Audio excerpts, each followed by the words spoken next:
Kamala Harris is bringing her newly minted presidential campaign to Georgia, a state that some Democrats now consider up for grabs in the closely contested election. The vice president held a star-studded campaign rally in Atlanta on Tuesday, at which she challenged her Republican rival Donald Trump to meet her on the debate stage.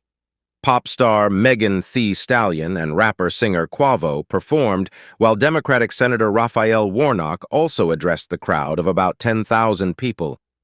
The possibility of Democrats winning in the battleground state was a stretch 1 month ago, but some analysts now believe a new face on top of the ticket and a fresh burst of energy may change everything. Ms. Harris replaced Mr. Biden as the presumptive Democratic nominee after the president announced he was withdrawing from the race. "It has been a reset button in so many ways," Amy Morton, the CEO of Georgia-based consulting firm Southern Majority, told the BBC. "It completely changed the landscape of Georgia." Taking the stage in Atlanta to a raucous crowd on Tuesday evening, Ms. Harris said the momentum in the race was shifting. She described her people-powered campaign as the underdog in the race, but pointed to how Mr. Biden carried the state in 2020. "I am very clear the path to the White House runs right through this state," she said. Ms. Harris later turned to the subject of September's presidential debate, which Mr. Trump has not fully committed to yet. "Donald, I do hope you'll reconsider to meet me on the debate stage because, as the saying goes, if you got something to say it to my face." Swing states like Georgia, which Mr. Biden won by the narrowest margin in 2020, are fiercely contested because they can lean either to Republicans or Democrats and play a decisive role in presidential elections. It's a state Republicans are looking to flip back red. Donald Trump will also be campaigning in Atlanta on Saturday, at the same venue as Ms. Harris, to cement his support in the swing state. Congressman Hank Jackson, a Georgia Democrat, told BBC News an explosion of enthusiasm has been unleashed since Ms. Harris stepped up as the nominee, adding that she had activated all demographics in the state. Democrats in Georgia depend heavily on strong turnout among black voters, a state with one of the highest African-American populations in the country.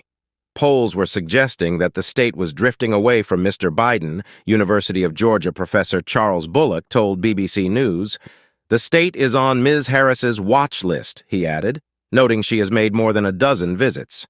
In a campaign strategy memo, Harris campaign chair Jen O'Malley Dillon lists Georgia as one of several Sun Belt states, as well as North Carolina, Arizona, and Nevada, where the campaign plans to focus efforts ahead of November. Before Mr. Biden dropped from the race, Ms. Morton, a Democratic political consultant in Georgia, said she was concerned about voter turnout, finding many throughout Georgia to be less engaged than when they broke records in 2020. "But now, that's changed completely," she says. "We've gone back into all of our planning to calculate for higher turnout because enthusiasm on the ground is so much more apparent than it was in the beginning of June." Ms. Morton said she had seen upticks in volunteer sign-ups and social media engagement for down-ballot candidates too since Ms. Harris entered the race. Recent polling suggests Ms. Harris leads Trump by 1 point, 43% to 42%, among registered voters nationwide, according to a Reuters Ipsos survey. Ms. Morton said she thought those margins would only increase, specifically among Georgia voters. But there is still strong support for Trump in the state. "Georgia is Trump country," said Marjorie Taylor Greene, a Republican congresswoman from the state. She posted details about his Saturday event on Twitter and claimed Ms. Harris was a radical extremist. Ms. Harris has been facing attacks over handling the crisis at the southern border as vice president and in her special role trying to stop the migrants at source. Although Georgia is far removed, the murder of Lachlan Riley, a 22-year-old nursing student allegedly killed by a Venezuelan who had entered the U.S. illegally, made the issue of immigration more important to Georgian voters.